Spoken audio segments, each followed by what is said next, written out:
Hey, deep divers, welcome back. Today, we're really diving deep into something that's got everyone buzzing, AI in cybersecurity.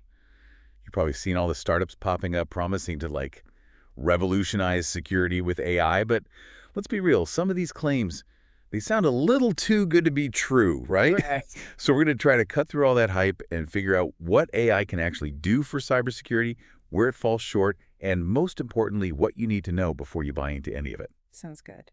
And to help us navigate this complex landscape, I've got just the expert. Happy to be here. So you've been researching AI security startups, and you're hearing all these buzzwords being thrown around, right? Machine learning, predictive threat intelligence. Yeah. But what's the reality behind all that? Well, there's definitely a lot of hype out there, but there's also real potential. I think the first step is to really understand the tech behind a lot of these AI security tools. A lot of what we're seeing today relies on something called autoregressive language models, or ALMs. Okay, ALMs, autoregressive. That Ah. sounds complicated. Break that down for us. So you know how your phone can kind of predict the next word you're going to type? Yeah, like the predictive text thing, right? Exactly.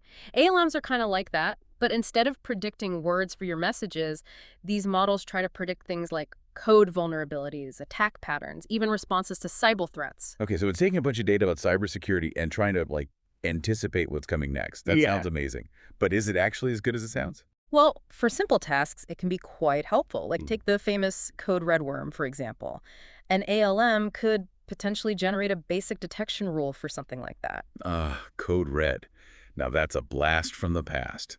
For those who weren't around to experience its joy, Code Red was this nasty computer worm back in 2001, and it exploited a vulnerability in Microsoft's web server software. Exactly. And because code red is so well documented, it seems like a pretty straightforward task for AI to handle, right? Yeah, seems like it. But here's the thing, even with something like code red, when you actually look at how leading AI tools like ChatGPT, Claude, or Gemini try to handle it, they really struggle when you ask them to do anything more complex than just spitting out basic information. So they can handle the basics, but when it comes to real in-depth analysis, they hit a wall. Pretty much. What's going on under the hood that makes this more difficult than it seems?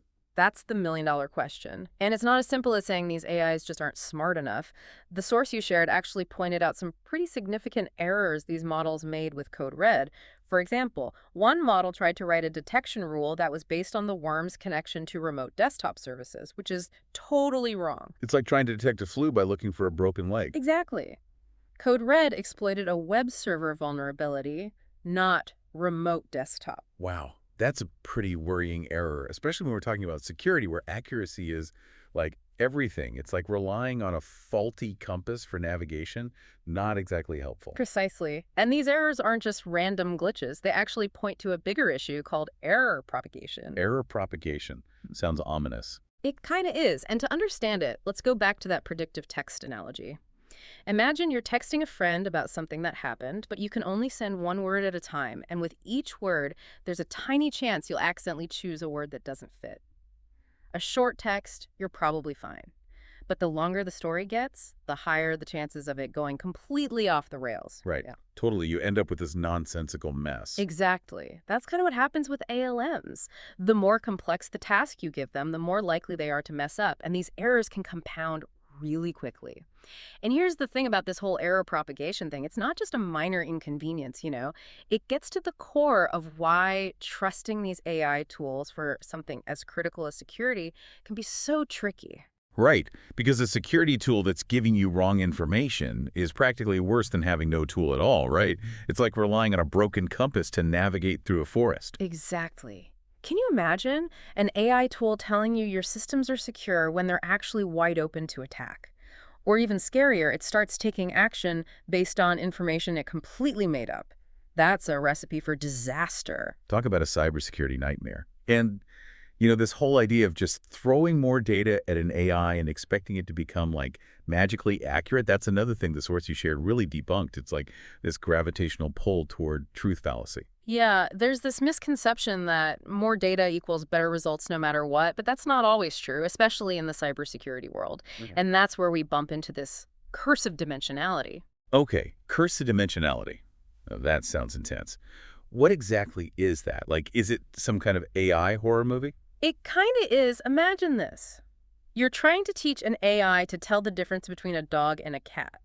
Right. Okay, seems simple enough. We've all seen enough cat and dog pictures online. Right. But now, imagine you start adding more and more criteria like breed, size, color, fur length, ear shape, on and on. Suddenly, even with all the cat and dog pictures in the world, the AI needs way more data to account for all the possible combinations. So it's like the more specific we get, the harder it becomes for the AI to see the bigger picture, to make sense of it all. Exactly. And now let's take that same idea and apply it to the vast and ever-changing landscape of cybersecurity. Think about it. Countless attack vectors, vulnerabilities, system configurations, user behaviors. We're talking about an almost infinite number of possibilities. It's mind-boggling, even for the most advanced AI. It's like trying to find a needle in a haystack, but the haystack keeps growing exponentially. That's a great way to put it. And that's why even when we're feeding these AIs tons of data, they can still end up, well, making things up. They're trying to find patterns in this massive, chaotic sea of information, and sometimes they see patterns that aren't really there. That's when those inaccurate outputs, those hallucinations, start to pop up. Okay, I have to admit, this is starting to sound a bit overwhelming. So are you saying all hope is lost? Is AI in cybersecurity just a pipe dream? Should we just give up and go back to, like, typewriters and carrier pigeons? Whoa, hold on. Not at all. Look, it's important to remember that AI in cybersecurity is still in its early stages, kind of like the Wild West out there, but there's a lot of really exciting research happening, and I'm optimistic that we'll see some major breakthroughs in the coming years. Okay, that's reassuring. So where are the glimmers of hope? What kind of research in AI and cybersecurity is really exciting you at the moment? One area that I find fascinating is the development of AI models that can go beyond just pattern recognition and actually function more like human reasoning. Imagine an AI that can not only detect a known threat, but can understand the context of a situation, reason through the nuances of an attack, and even anticipate the attacker's next move. So instead of just reacting to threats, this new generation of AI could potentially predict and outsmart attackers, right? It's almost like teaching AI to be a cybersecurity chess master. I like that analogy. That's a great way to think about it. But, and there's always a but, right? Right. Achieving this level of sophistication with AI requires a massive leap, not just in the algorithms we're using, but also in the sheer computing power we can throw at this problem. We're talking about a whole different scale of hardware, systems that can handle incredibly complex calculations and process mountains of data in real time. So it's not enough to just make AI smarter. We also need to make it stronger, more powerful. Exactly. And that increase in power in computational muscle, it translates to one very important factor: money. Of course. Everything comes back to money eventually, doesn't it? And in this case, we're talking about a lot of it. Training a single one of these sophisticated AI models could cost millions of dollars just in hardware alone.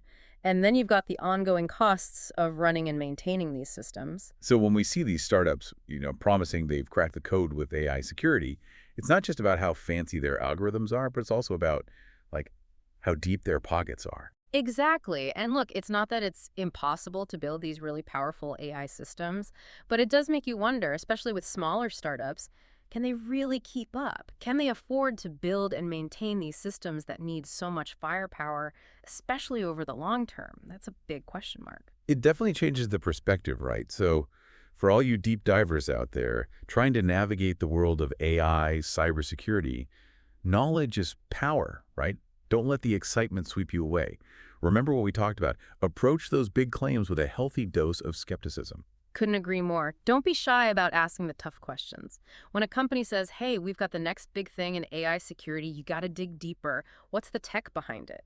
How are they handling those big challenges we talked about? The error propagation, the hallucinations, the curse of dimensionality, and yeah, even the cost. Can they actually deliver? Right.